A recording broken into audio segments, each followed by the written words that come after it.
We gaze at the stars, searching for answers, but the greatest mystery lies within. We assume there's a me behind our thoughts, a pilot in the cockpit of our lives. This sense of a separate self feels real, yet when we search for it, it slips away like smoke. Science finds no homunculus in the brain, only a network of neurons and processes. The self is not a thing, but an emergent illusion, a story evolution taught us to believe. What if there's no one home? What if the feeling of being a perceiver is just part of perception? Like a movie with characters but no watcher inside, consciousness may simply be the light, not the hand holding the flashlight. Our journey begins with this radical idea. The I is the greatest illusion of all. To unravel the mystery of self, we must question the very foundation of our experience. This is the starting point for understanding the illusion of you. The illusion of self begins with a single word, I. From childhood, language teaches us to build a story around this word, reinforcing the idea of a central me. Every I want or I feel strengthens the illusion, turning a process into a protagonist. Our identity is a narrative stitched together by memories and language. Over time, we forget it's a story and start believing in a solid self at the center.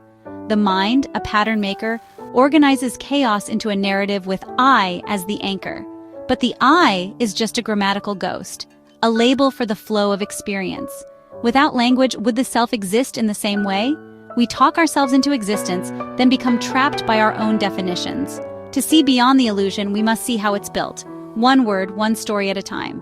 The I is not who you are. It's just the first word of a story you learn to tell. What happens when awareness turns inward to find the one who is aware? We search for the observer, but only find thoughts, feelings, and sensations, never the observer itself.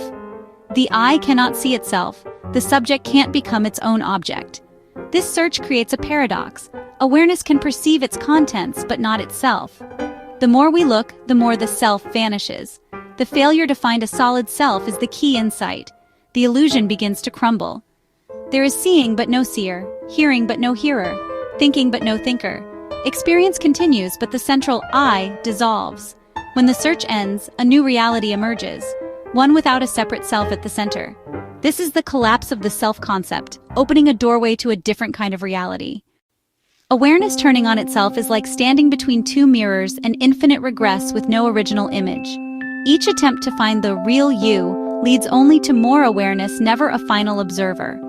The ego is the belief that one reflection is real, but all are just reflections. There's no original. When this recursion is seen through, the ego dissolves. The thinker is just another thought, the doer, just another action. There is no separate entity directing the show. Experience is happening on its own. The sense of being a person is revealed as a mental construction, a trick of perspective. This is liberation, not loss. The burden of being someone lifts. Sights, sounds, and sensations are no longer happening to you, they are simply happening.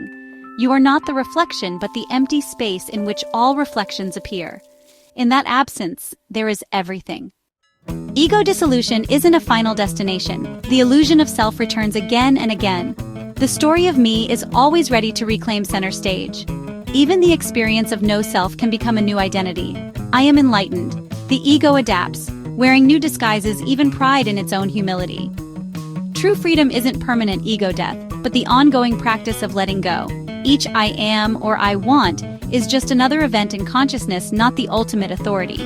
The process is a continuous dying of the psychological self, a willingness to rest in uncertainty.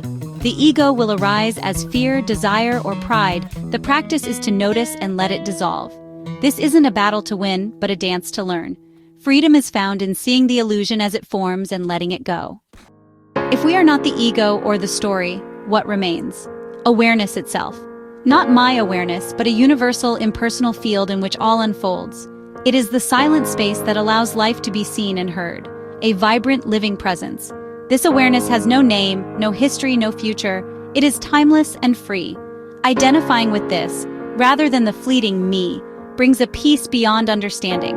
The world remains, but you are no longer a prisoner of your own story. You are the context, not the content. The awareness in which the story happens. The fear of death subsides and the search for happiness ends. Peace was always here. There is nothing to gain or lose. Just the realization that you are the ocean, not the drop. The personal story ends, but life continues, more vibrant and mysterious than ever. In this simple, impersonal presence, there is a profound peace. The search is over. You are home.